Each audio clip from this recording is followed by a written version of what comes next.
Donc, merci beaucoup à Frédéric Lissac d'avoir accepté de participer à ce vendredi de l'édition, à l'invitation donc de la médiathèque départementale des Pyrénées-Orientales. On a décidé de découper notre interview en quatre parties, dont la première partie, ce sera une thématique sur la création de votre maison d'édition, ensuite sur votre choix éditorial, une grosse partie qui sera consacrée à l'écologie du livre, puisque c'est une thématique importante pour cette maison d'édition Plume de Carotte. Et on essaiera de faire un petit point com quand même en fin de séance. Donc, si vous voulez bien, on va déjà aborder la partie création de la maison d'édition en trois petites questions. Pourquoi, quand et comment avoir créé Plume de Carotte? Ben, d'abord, merci. Merci à vous. Merci à Occitanie Livre et Lecture de cette rencontre. C'est vrai que dans le monde de l'édition, on est souvent dans nos bureaux ou avec nos auteurs à bosser sur les projets qu'on a et il n'y a pas forcément de rencontres comme celle d'aujourd'hui avec les bibliothécaires. C'est vrai que le temps est un peu court. Je suis bavard, donc méfiez-vous, Sylvie. Enfin, vous le savez. Évidemment, s'il peut y avoir des moments d'échange, des questions aussi, ça serait riche et précieux. Donc, je suis Frédéric Lisac, je vis à Toulouse. J'ai créé la maison d'édition Plume de Carotte en 2001. Donc, ça fera au printemps prochain 24 ans. Voilà, qui est donc une maison d'édition implantée en région, mais pas régionaliste, qui est une maison d'édition qui a une ligne éditoriale bien ciblée, puisque c'est tout ce qui nous concerne, nous humains, en rapport avec la nature. Tous les liens que on peut ou qu'on tisse historiquement ou qu'on devrait tisser, peut-être qu'on a oublié.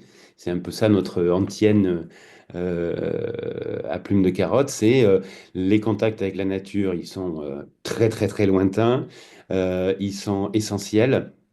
Et effectivement, notre société a plutôt tendance à les oublier. D'abord parce qu'on est plutôt des urbains et des périurbains. Le temps des chasseurs-cueilleurs est passé depuis un bout de temps. Il n'empêche que cette nature, elle continue à nous nourrir, nous vêtir, nous soigner, nous faire rêver aussi. Il y a vraiment tous les aspects émotionnels qu'il peut y avoir avec la nature, aussi bien dans des domaines artistiques que même psychologiques. Je considère que c'est vraiment important qu'on n'oublie pas ces liens avec la nature, voire qu'on les renoue. En évoluant aussi, parce qu'on est au 21e siècle, comme je disais, on n'est plus des chasseurs-cueilleurs, on est de moins en moins des agriculteurs, mais voilà, cette nature, elle est là. Évidemment, parce qu'on en a besoin. Si on n'y fait pas attention, si on la respecte pas un minimum, ça va cafouiller. Et d'ailleurs, ça cafouille souvent. Mais on est plutôt dans une vision assez optimiste des choses.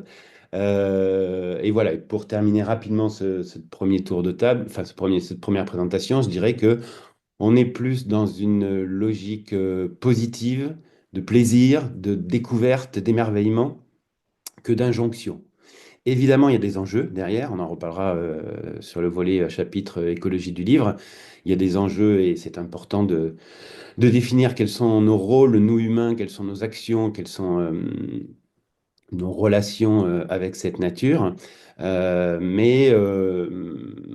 rapport, dans les livres qu'on fait, aussi bien pour la jeunesse que pour les adultes d'ailleurs, on pense que le moteur de l'émotion, de l'émerveillement, de donner l'envie du contact, est nécessaire, mais aussi plus fort, je pense, en tout cas à notre échelle d'éditeur, que des injonctions ou du prosélytisme qui pourrait euh, ne pas être efficace, voilà, pour dire. Donc voilà, historiquement, brièvement, donc ça fait un peu plus de 23 ans. On a publié à peu près 330 livres.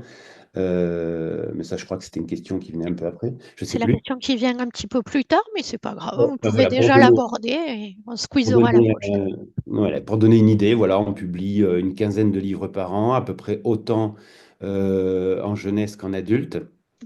Et si on a un ADN éditorial très fort, à l'inverse, on se laisse beaucoup de liberté pour la forme. C'est-à-dire qu'on peut aussi bien publier des beaux livres que des livres pratiques, que des livres d'inspiration, ce que j'appelle, ou en jeunesse, ça peut être des albums, ça peut être des petits romans, ça peut être des documentaires. Voilà, en se disant qu'à chaque fois, la forme va permettre de raconter un certain nombre de connaissances d'une certaine manière et du coup toucher différents publics.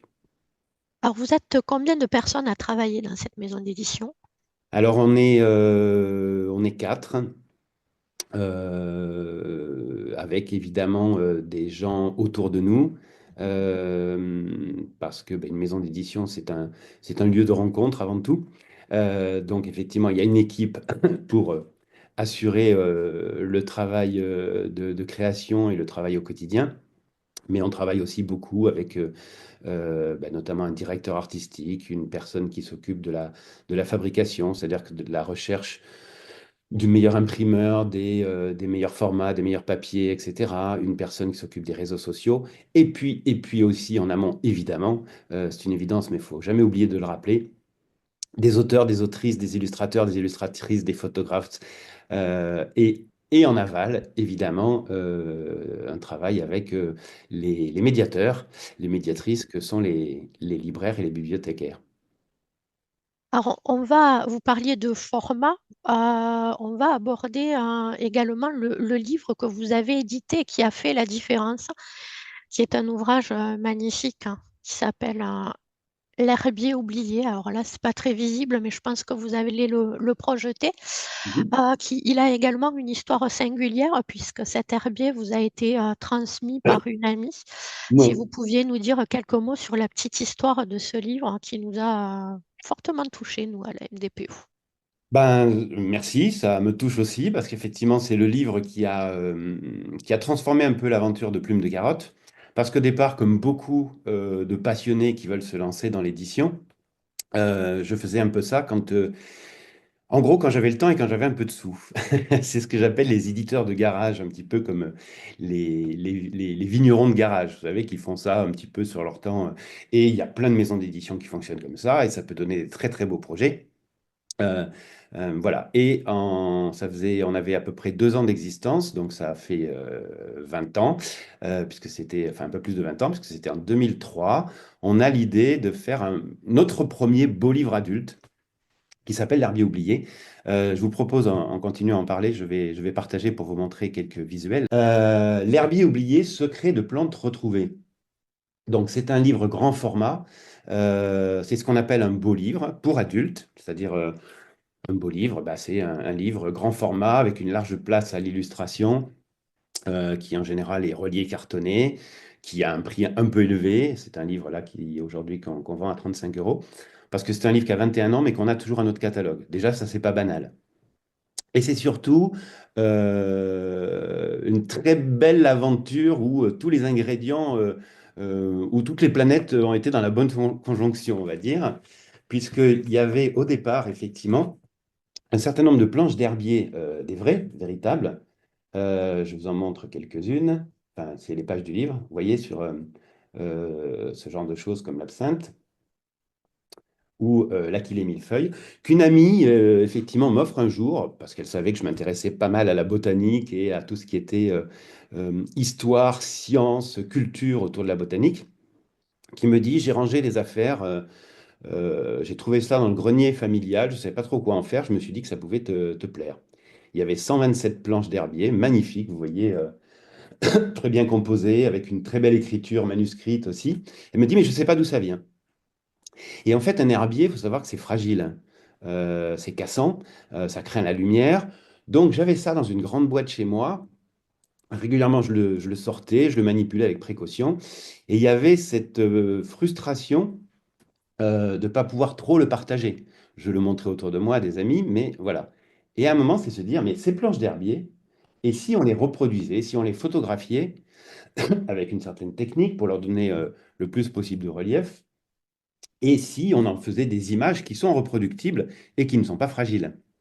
Et en fait, ce livre, ça a été ça à la base. C'est ces planches d'herbier Donc, en plus, elles avaient la particularité d'être sur des plantes sauvages très communes de chez nous, pas des raretés. Vraiment, il y a l'ortie, il y a le millepertuis, il y a la kélidoine, le coquelicot, etc., etc. Et ça m'intéressait aussi, une flore banale, entre guillemets, mais qu'on ne voit plus. Et également avec des annotations plutôt médicinales. Voilà. Là-dessus, je contacte un ami qui est un auteur ethnobotaniste, donc ethnobotaniste qui s'intéresse aux histoires humaines autour de la botanique, en lui disant, écoute, j'ai envie de faire ce livre, on part de ces planches, et toi, est-ce que tu veux bien travailler sur des textes de mémoriels sur tous les usages qu'on avait autour de ces plantes? Qu'on avait ou qu'on a encore, mais qui appartiennent plutôt au passé, parce que la pharmacopée moderne et chimique a remplacé la pharmacopée traditionnelle des plantes, parce que les plantes alimentaires sauvages, je vous rappelle qu'on était il y a 20 ans. Aujourd'hui, ça semble aujourd'hui beaucoup plus revenu, mais c'était encore, il y avait des réseaux évidemment, des mouvements post-68 qui s'intéressaient à tout ça, mais dans le grand public, c'était pas vraiment le cas. Donc voilà, on travaille là-dessus. Et on sort ce livre avec une particularité pour aller jusqu'au bout, c'est que les planches dans le livre sont à taille réelle. Donc vraiment l'envie de l'illusion, de l'unique dans un objet qui s'appelle le livre, qui par essence même est un objet de reproduction. Ça m'intéressait beaucoup, pour donner une accessibilité. Et donc on sort ce livre, et qu'est-ce qui fait la magie qu'un livre sort au bon moment? euh, on est dans une logique d'offre, mais d'un seul coup, ça rencontre une demande, il y a une attente, il y a quelque chose d'un petit peu nouveau dans la présentation, etc., etc. Ce livre a été vraiment un très grand succès, puisque dans les 3 premiers mois, on en a vendu 8000. On était complètement débordés, on n'avait pas de diffuseur-distributeur, on n'était pas structuré. C'était vraiment une petite maison d'édition qui, quand elle pouvait, quand elle avait le temps, sortait quelques ouvrages. Euh, et puis ça a continué, puisque je vous dis, 20 ans plus tard, ce livre est toujours à notre catalogue. On en est à plus de 75 000 ventes, enfin c'est complètement ahurissant. Moi, je ne sais toujours pas quelle est cette magie, quelle est cette alchimie qui a fait ça, mais c'est le bonheur de l'édition. Ça marche. Avec un regain d'intérêt peut-être depuis peu également. Je pense, je Oui. pense que ce livre tombait, bon, je pense qu'il était beau, réussi, mais qui tombait au bon moment. Et c'est ça aussi l'édition, c'est effectivement de proposer une offre émotionnelle, littéraire ou documentaire, comme c'est le cas de ce livre. Mais cette offre, si elle rencontre pas un minimum de demandes, eh ben, ça ne veut pas dire que le livre est bon ou mauvais, ça veut dire que celui-ci n'a pas joué son rôle sociétal, je dirais. Et là, ça a été le cas. Et donc, ça a tout changé pour l'histoire de Plume, parce que, bah, économiquement, d'un seul coup, je pouvais en vivre, donc m'y consacrer à 100%. Je pouvais réfléchir à construire une petite équipe, à faire plus que 2 livres par an, à contacter un diffuseur-distributeur, à organiser un programme, etc., etc. Enfin, le travail classique d'une maison d'édition, mais qui s'est déclenché avec ce livre. Donc, effectivement, même si on en a fait bien d'autres depuis, et que on a aussi été pas mal copié dans cet esprit, parce qu'on a sorti plusieurs herbiers, on a sorti des bestiaires, on a sorti d'autres livres mémoriels comme ça. Voilà. En tout cas, pendant une bonne dizaine d'années, on a fait des très très beaux projets passionnants, des aventures qui fait que on partait pendant une semaine à Londres, au Royal Botanic Garden, pour photographier, rencontrer des spécialistes, etc., etc. Et puis, ça a vraiment lancé Plume à la fois en structuration et économiquement. Voilà. Et après, il y a une petite dizaine d'années, je pense aussi, c'est ça aussi l'histoire d'une maison d'édition qui s'inscrit dans la durée, on a changé un peu, on fait beaucoup moins de livres mémoriels. D'abord parce qu'effectivement, on n'était plus le seul à le faire, il y avait plus de concurrence aussi par intérêt intellectuel, parce que ben voilà, on va pas faire tout le temps la même chose. Et puis, je pense qu'encore une fois, peut-être qu'il y a 20 ans, il y avait une attente très forte. Aujourd'hui, il y a d'autres attentes dans le domaine de livres sur l'écologie et la nature. Alors, une dernière petite question par rapport à l'herbier oublié. Euh, Petite question, curiosité personnelle aussi, certainement. Que sont devenues ces planches originales? Vous les avez gardées bien précieusement. Eh bien oui, évidemment.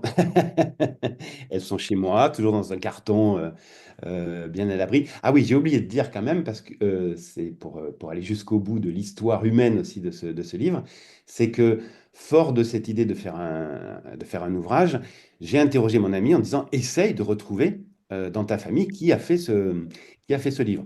Et effectivement, elle a mené l'enquête et elle a retrouvé, c'était un pharmacien de la région de Nancy qui a réalisé apparemment cet herbier dans les années 30. Il s'appelait Henri Sauveur. Il était né en 1891. Il est décédé en 1969. Et pour la petite histoire, mais j'adore les petites histoires, c'était Oui, le compagnon de fin de vie de son arrière-grand-mère. Voilà. d'accord. Et donc, on a pu, en frontispice du livre, indiquer qui avait réalisé ces planches d'herbier. Par rapport aux auteurs que vous sollicitez ou aux illustrateurs, comment arrivez-vous à collaborer quand même avec de grands noms de l'édition, du monde des auteurs et des illustrateurs? Les grands noms, vous pensez à qui? Oh ben on peut Christian Wolz, Thierry Dedieu, on a quand même des auteurs et des illustrateurs qui sont reconnus. Comment, en tant que petite maison d'édition, au final, on arrive à toucher des personnes si caractéristiques et si importantes. Comment on arrive à leur dire, ben voilà, on pourrait faire ce projet-là. Est-ce que c'est elles qui vous contactent? Est-ce que vous les contactez vous? Comment ça se passe? Alors, c'est un peu des deux selon les cas de figure. Il y a pas mal de cas de figure. D'abord, évidemment, c'est parce que nous, on repère, notamment vous citez ces deux illustrateurs, Christian Vols et Thierry Dedieu, dont on apprécie beaucoup le travail, où on trouve des points communs aussi avec nous, ce qu'on a envie de développer. Et là, en l'occurrence, c'est pas un hasard. Ce sont deux illustrateurs qui travaillent beaucoup avec les matières, avec les objets, avec les reproductions, les mises en scène d'éléments naturels dans leur création. Donc déjà, effectivement, ça, c'était un point commun de mêler le vrai, les éléments naturalistes et leur propre dessin.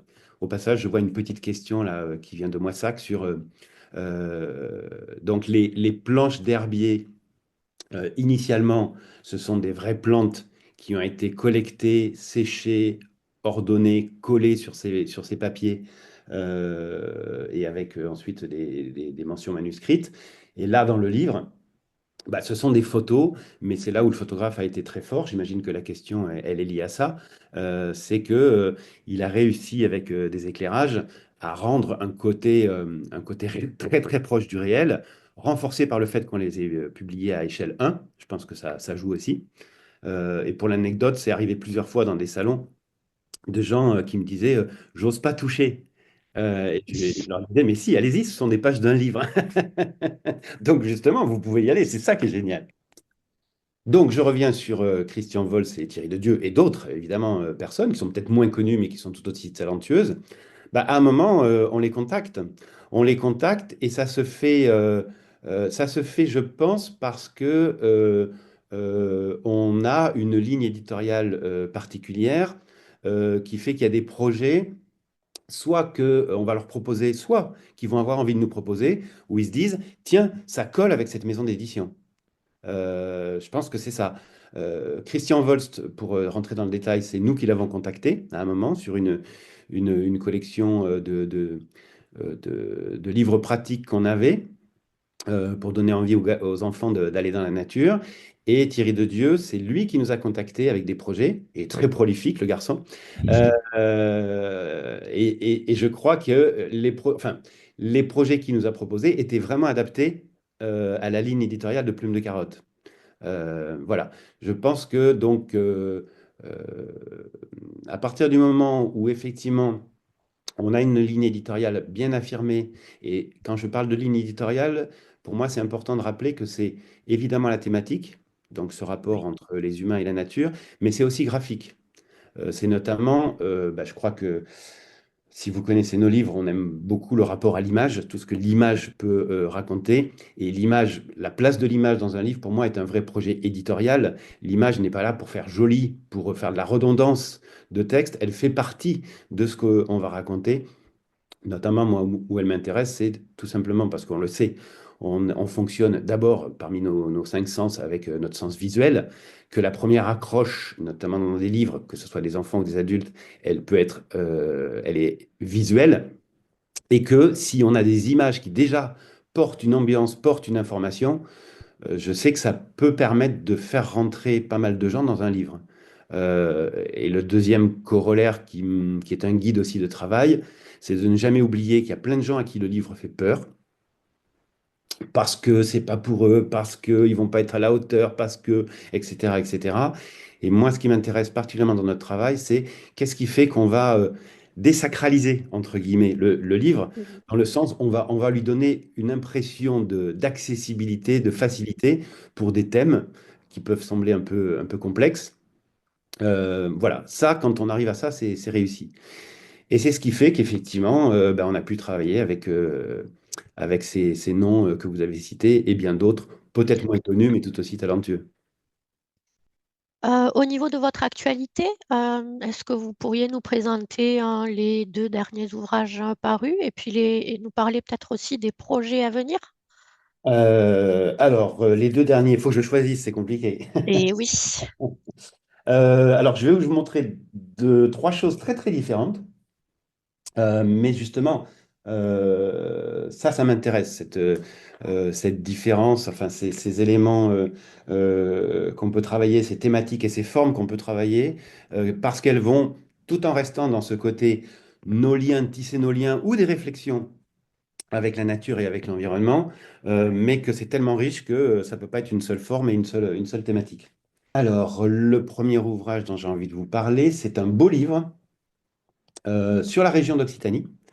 On n'en fait pas beaucoup des livres sur la région, mais quand même, on est en Occitanie, donc il y a des choses qui nous touchent particulièrement. Et puis aussi, c'est lié à des rencontres avec des auteurs, des photographes. Là, en l'occurrence, voilà, Occitanie au fil de l'eau.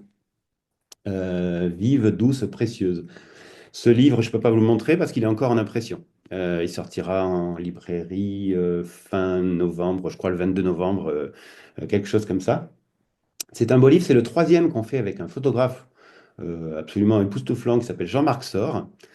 Le premier qu'on avait fait avec lui, alors là c'est rigolo aussi les hasards qui fait qu'on a le nez creux. C'est un livre qui s'appelle Occitanie, miroir du monde, qu'on a sorti en 2019. Retenez bien l'année, c'est un an avant le Covid.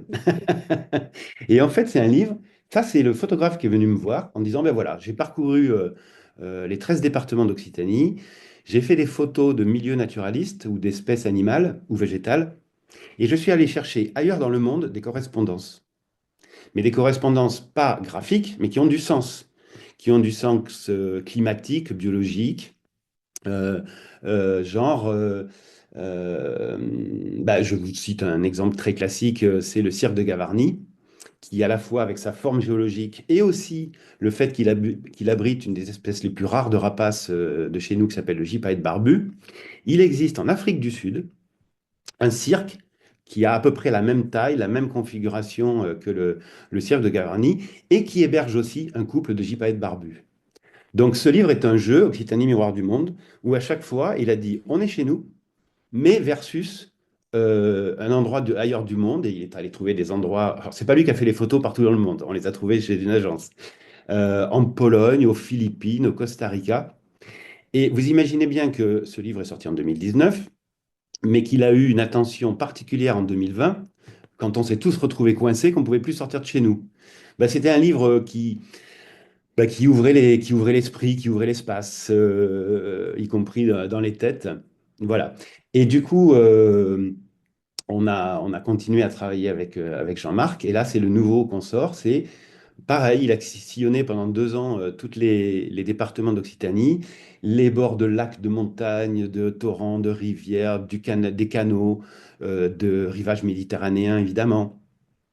Dans les PO, vous êtes bien servi. Il a plein de lacs Oui. par chez vous en haut et plein de photos aussi du côté de Port-Vendre, de Collioure, Et etc. alors, à quoi vous nous avez comparé ou quelle comparaison avez-vous pu Alors trouver là, dans le monde? Parce qu'on a un très beau département, alors ça va être compliqué là. alors là, ce livre, c'est pas un livre de comparaison. Ça, c'était le précédent, le premier qu'on avait fait Oui. avec Jean-Marc, qui s'appelle Occitanie, Miroir du monde.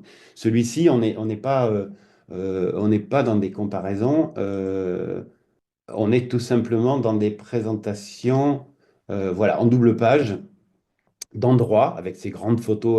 Voilà, c'est à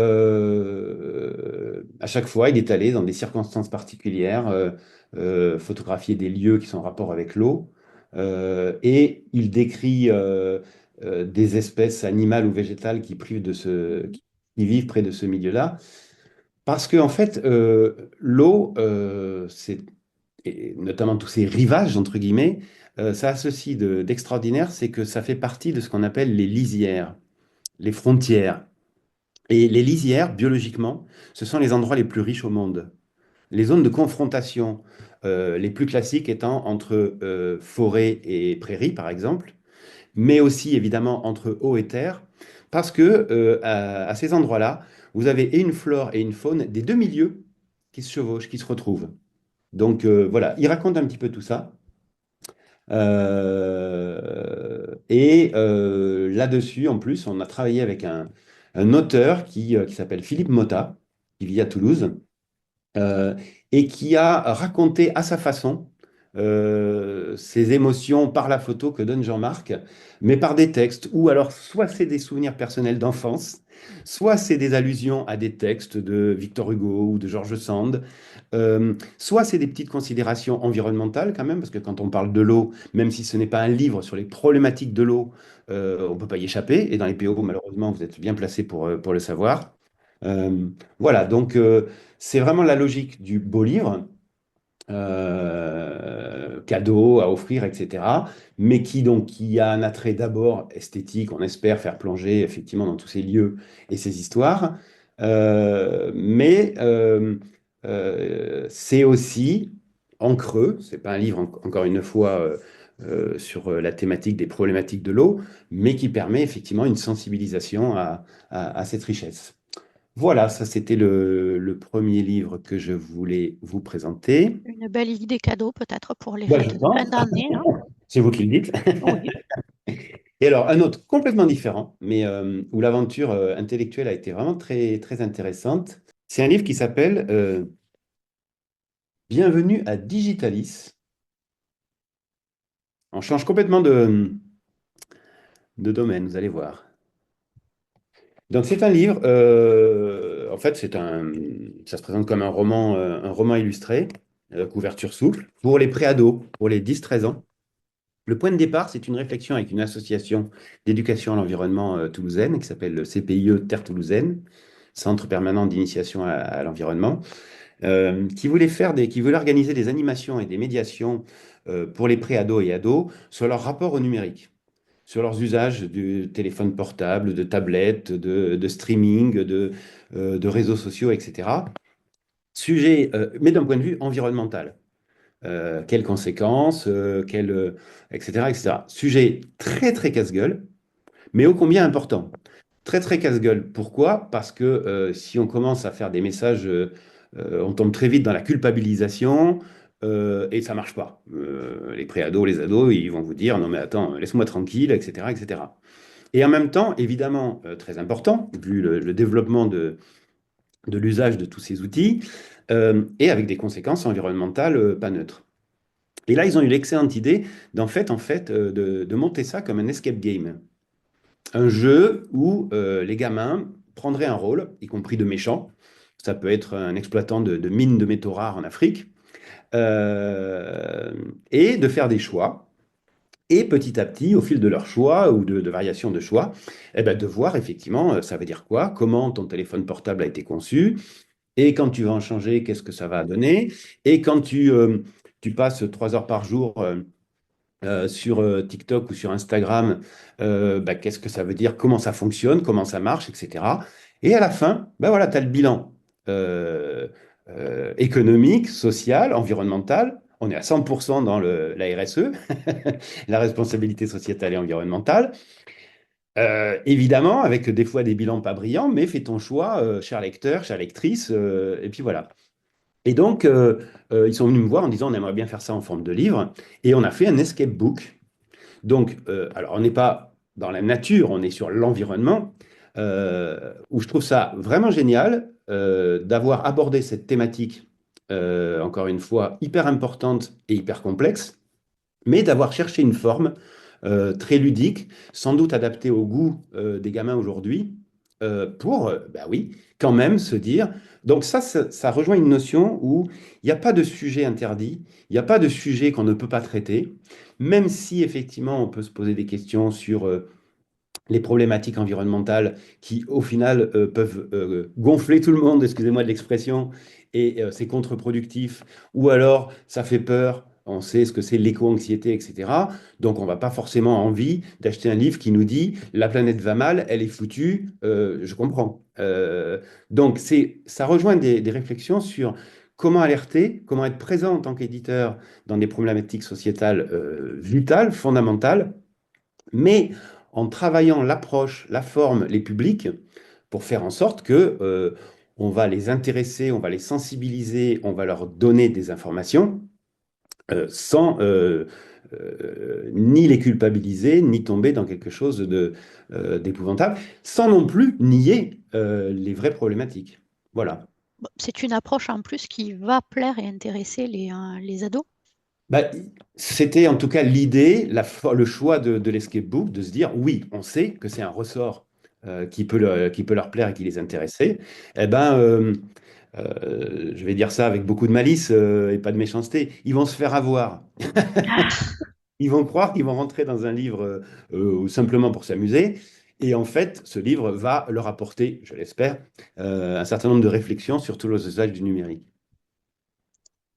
Alors rapidement, ça va être un livre adulte qu'on vient de sortir, qui s'appelle Vigne et raisin. Là, c'est enfin, c'est un support un peu spécial. Vous avez la couverture, le dos et la quatrième de couverture. C'est un document d'imprimeur. En fait, ça, c'est un beau livre. Déjà, sa première particularité, c'est qu'on le fait en coédition avec une autre maison d'édition et qui s'appelle Terre Vivante, qui est bien connu comme étant un des leaders de tout ce qui est livre sur le bio, l'alimentation, le jardinage, les éco-constructions, etc. Et en fait, c'est le quatrième d'une collection qu'on a commencé il y a 4 ans avec eux. On a fait graines, on a fait arbre, on a fait eau, et là, il y a terre qui va sortir. L'idée, c'est de faire des beaux livres. Alors, encyclopédique, le terme ne me convient pas tout à fait, parce que justement, une encyclopédie, ça fait peur aux gens.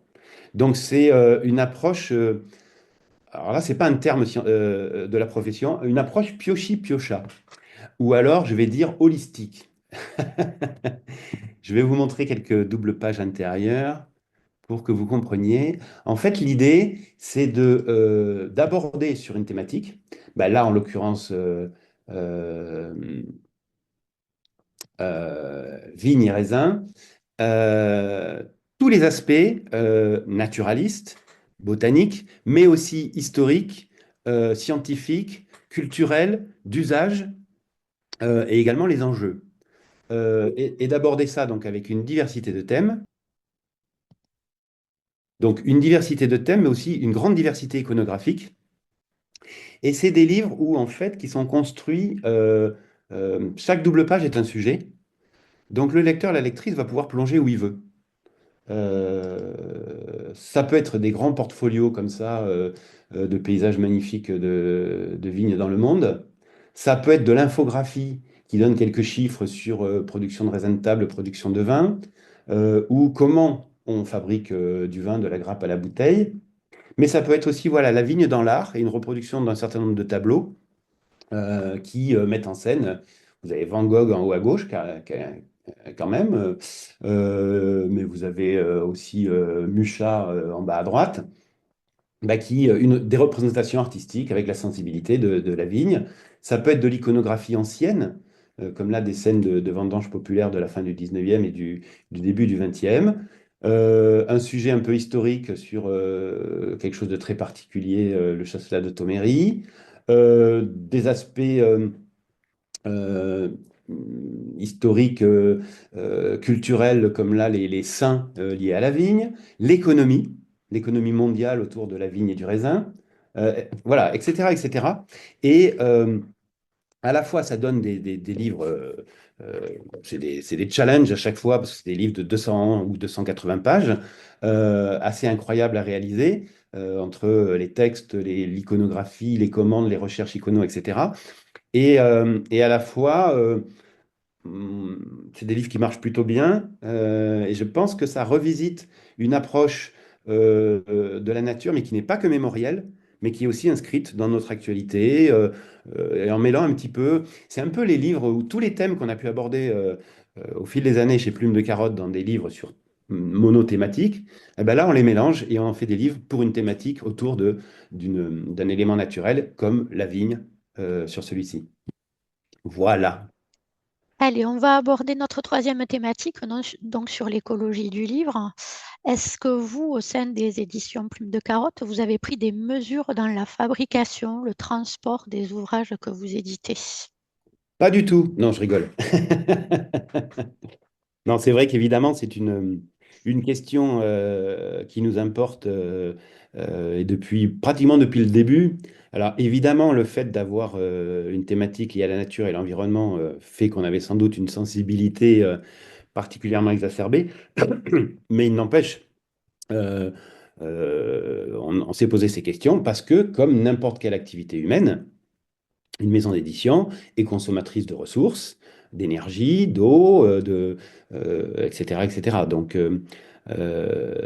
on a commencé à s'y plonger vraiment il y a un peu plus de... il y a presque 20 ans, enfin c'était en 2005-2006, où effectivement on a dit, OK, c'est quoi notre poids environnemental d'une maison d'édition et est-ce qu'il y a des curseurs sur lesquels on peut agir pour baisser ce poids environnemental?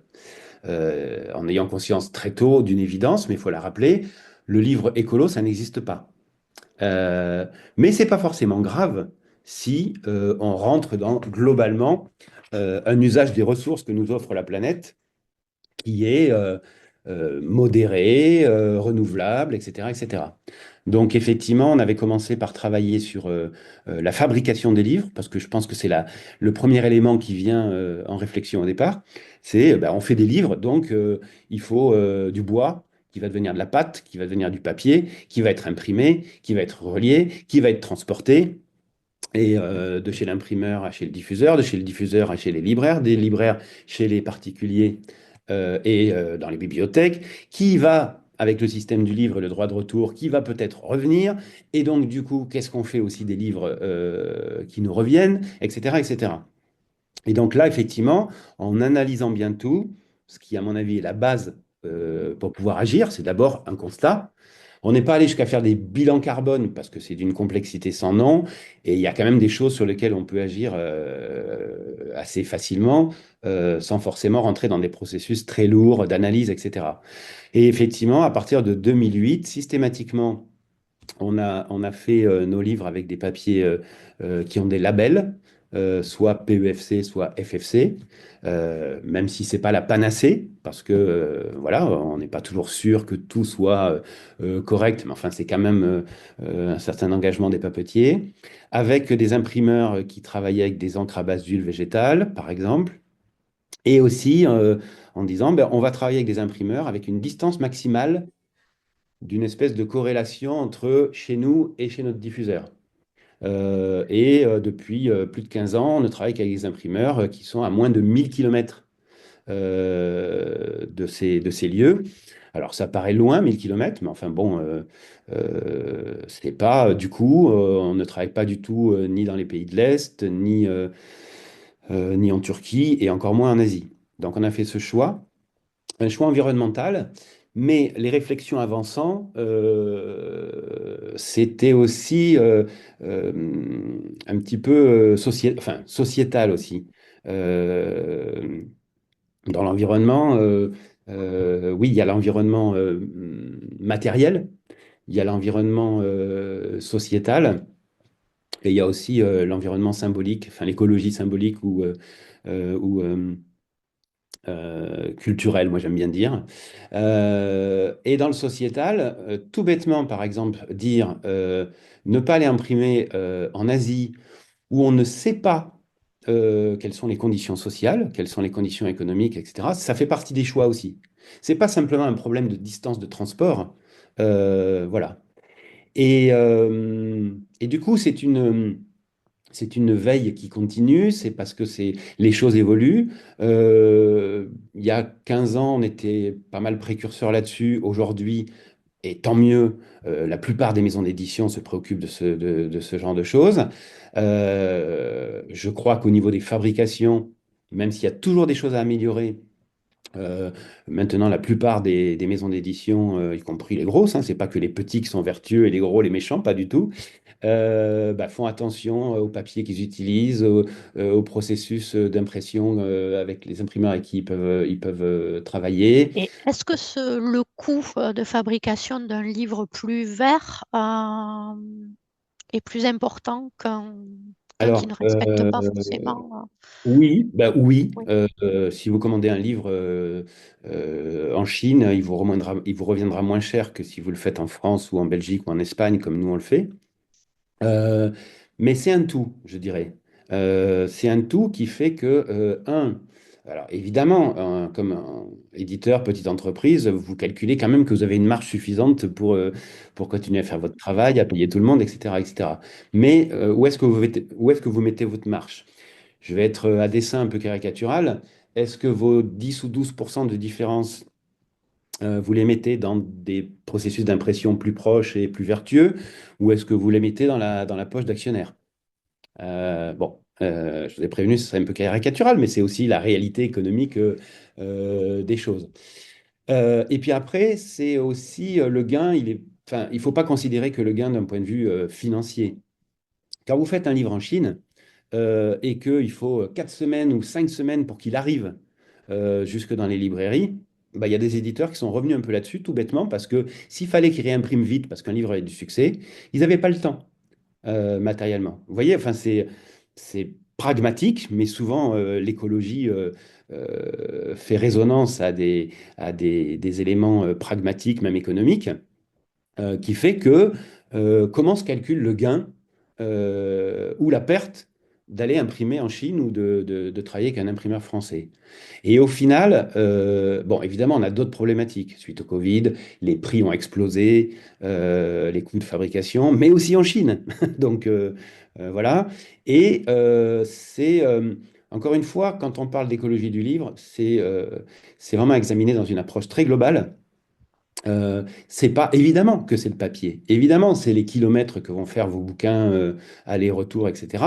Mais c'est aussi comment ça fonctionne socialement, comment ça fonctionne intellectuellement. Voilà. Et aujourd'hui, par exemple, pour moi, la grande question, parce qu'encore une fois, ça s'est développé et tant mieux, mais il y a encore du boulot. Et Yannick Vacher, évidemment, voit de quoi je parle. Encore lundi, il y avait une journée organisée à la médiathèque Cabanis à Toulouse par l'association des libraires indépendants, pardon, sur l'écologie du livre. On voit bien que, OK, il y a une forte envie de tous les acteurs, bibliothécaires, éditeurs, libraires et autres, mais qu'il y a encore des choses qui coincent. Et notamment, pour moi, la plus grosse problématique aujourd'hui de l'écologie du livre, c'est la surproduction. C'est pas comment on fabrique les livres, enfin, évidemment que ça reste ça, mais des choses qui s'ajoutent en fait. C'est la surproduction, c'est quand on sait qu'aujourd'hui, plus de 14% des livres imprimés par des éditeurs français partent au pilon, voilà, il y a quand même un problème. Donc, du coup, c'est une réflexion évidemment environnementale, économique, mais aussi intellectuelle de se dire, parce que la surproduction, évidemment, c'est une problématique environnementale, mais c'est aussi une problématique de surabondance économique, parce que tous les livres se vendent moins bien du coup, etc., etc. Donc, il y a encore des marges de manœuvre pour Ouh là là, progresser vers l'écologie du livre. j'irai même plus loin, je dirais que la période de défrichage est terminée. Et tant mieux, enfin voilà. Il est temps, nécessaire et on est presque mûr, peut-être pas tout à fait encore. Quand je dis on, c'est le monde de la filière du livre global. Quand je vois les bibliothèques, toutes les bibliothèques maintenant qui sont de plus en plus impliquées dans le réseau des bibliothèques vertes ou des choses comme ça, il me semble que c'est assez nouveau, qu'il y a 10 ans, il y avait très peu de... Bon, ben voilà, C'est je me... nouveau, mais on y va également en tant que Ah bibliothécaire oui, de plus en plus sur cette thématique-là. moi j'ai eu des réflexions lors d'une rencontre avec des bibliothécaires des Landes il y a à peu près un mois sur toutes les questions qui se posaient sur le désherbage et quoi faire des livres.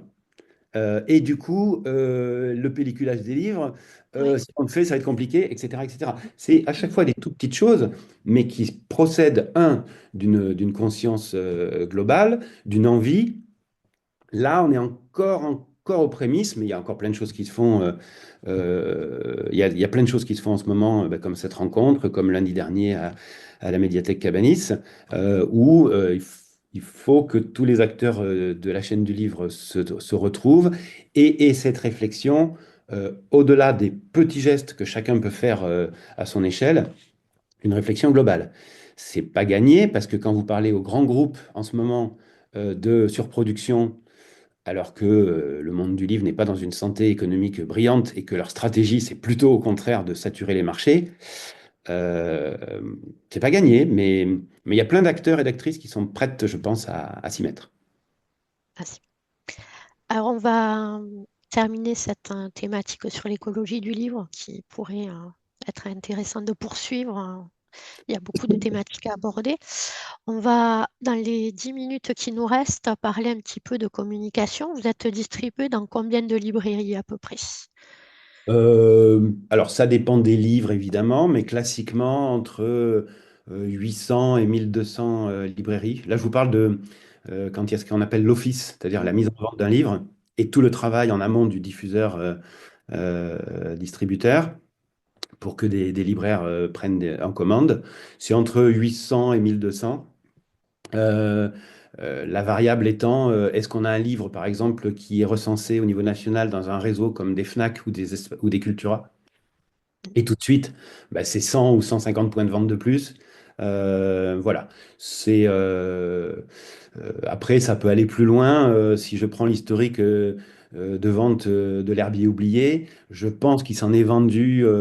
Il a dû s'en vendre même au tabac presse de la Grasse, pour citer un exemple pas très loin de chez vous. Qu'il est en vente évidemment dans les espaces culturels Leclerc, mais que je pense que Claude Faber a pour vendre là aussi. Vous voyez, pour donner quelques exemples.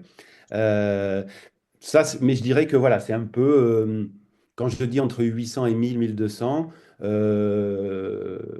c'est un peu la tendance, la moyenne globale, et qui fait que s'il y a déjà ce réseau-là, eh ben, l'économie du livre est serrée, même fragile en ce moment, soyons clairs, mais ça peut fonctionner.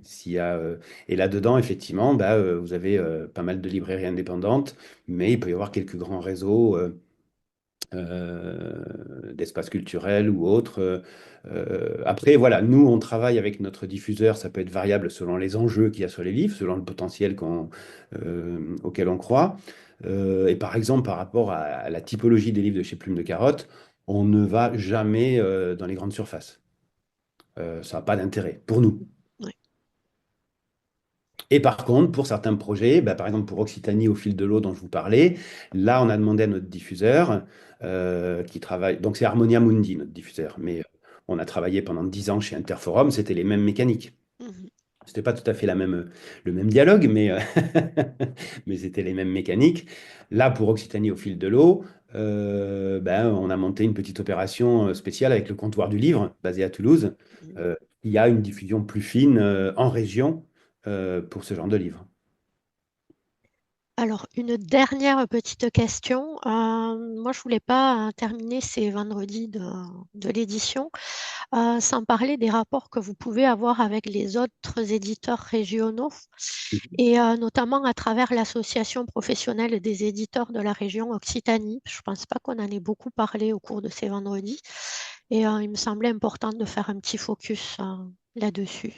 Oui, oui, oui. Bah, c'est vrai que ça rejoint ce que je vous disais au tout début. On est souvent dans notre boulot, isolé, même si on est un métier de contact, et à se poser 12 000 questions. Et, et l'échange, même si chaque maison d'édition a ses spécificités, évidemment, sa ligne éditoriale, etc., l'échange, il est extrêmement précieux. Et là, effectivement, on a la chance, enfin, c'est pas un hasard, ça a été voulu, d'avoir une association des éditeurs indépendants d'Occitanie, donc HERO, qui a été créé en 2015, si je ne me trompe pas. C'était marrant parce que il n'y avait pas encore eu la fusion des deux régions, mais c'était en préfiguration de rencontre entre des éditeurs côté Occident et côté oriental, où on a créé cette association, qui est effectivement avant tout une association d'échange sur des pratiques, sur des actions, des tendances, des choses comme ça. Et oui, même avec la diversité qu'il peut y avoir entre une toute petite maison d'édition associative qui va publier 2 livres de poésie par an, et puis une maison d'édition un peu plus grosse, pas tellement, mais quand même comme la nôtre, où je pense à Erez, qui fait partie de notre association, par exemple, ben, on fait le même métier. Donc, on a des choses à échanger sur la diffusion, sur la promotion, le rapport aux libraires. Et voilà, donc cette association, c'est ce lieu-là. Bon, c'est aussi un lieu pour être interlocuteur des collectivités et travailler ben, notamment du mieux qu'on peut avec Occitanie Livre et Lecture, évidemment. Et j'ajoute que l'étape d'après, qui a commencé, c'est OK, entre éditeurs, discutons, mais discutons aussi avec les autres acteurs de la filière livre. Et notamment, il y a également, ça s'est créé pendant le Covid, l'association des libraires indépendants d'Occitanie, à Lido, où on a pas mal d'échanges. Il y a eu des week-ends communs, il y a eu bah, des actions communes, notamment l'an dernier. On a travaillé à l'établissement d'une charte pour l'écologie du livre en commun. Et ça, c'était très, très intéressant de dire, OK, les libraires d'un côté, les éditeurs de l'autre ont chacun des spécificités, des leviers d'action, mais il y a aussi certainement des leviers communs sur lesquels s'engager. Voilà. Et ça, bah, pour moi, c'est une première étape.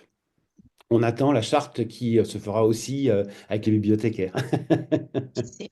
Voilà. Et ça, c'est à la fois euh, riche, informel, mais riche. Il n'y a pas forcément des projets communs. Mais j'irai même plus loin, c'est indispensable, quoi. Ben, notamment pour les réflexions sur l'écologie du livre. Alors, il nous reste plus que 3 petites minutes. Donc, avec mes collègues bibliothécaires de la MDPO, on a décidé de chacun fournir un petit mot sur la maison d'édition, d'essayer de la définir en quelques petits mots-clés. Vous nous direz si ça vous convient. Alors, on a relevé optimisme, grande place à l'humain, au vivant, au plaisir, à l'amusement, à l'éducation et surtout à l'écologie. Oh, ben ça me va bien, dites donc. Nous en sommes ravis. Oui, oui, Euh, évidemment, ça me parle. Juste, ça, c'est une question que je me pose de manière chronique, mais on en a parlé un petit peu avec le projet Digitalis, là, tout à l'heure.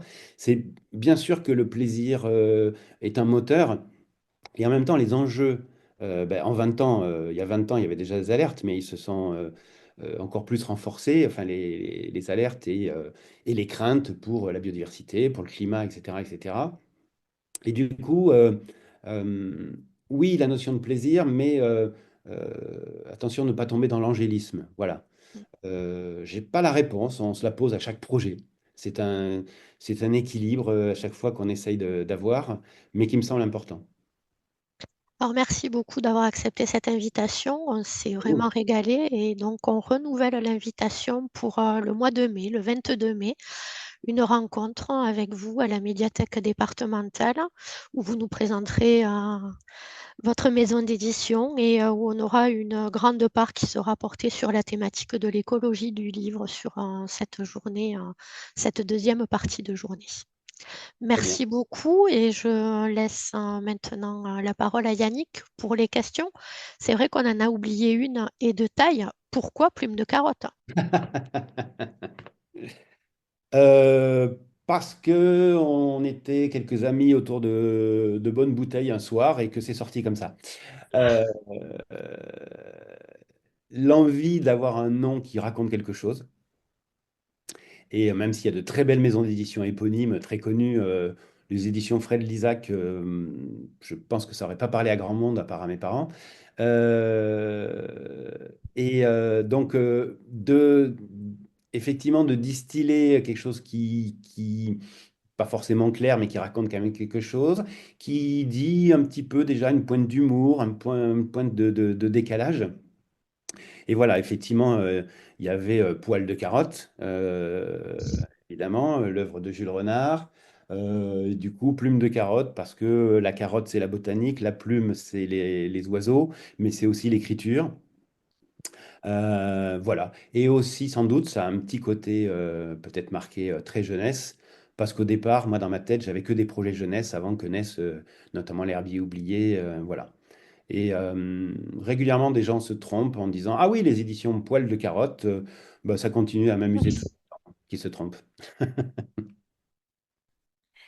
Dernière question qui est arrivée. Est-ce que, en tant qu'éditeur, vous acceptez de participer à des salons du livre? Alors, ça nous arrive, c'est une histoire de temps et d'énergie qui fait que on n'en fait pas beaucoup. Voilà. Mais bien sûr, ça fait partie aussi de notre travail, de un moment d'aller à la rencontre du public. Voilà. C'est juste qu'on fait attention à l'énergie qu'on peut y mettre. Et en plus, pour tout vous dire, ces salons, c'est souvent le week-end. Et moi, à titre personnel, tous les week-ends, je suis dans les Corbières et j'adore ça.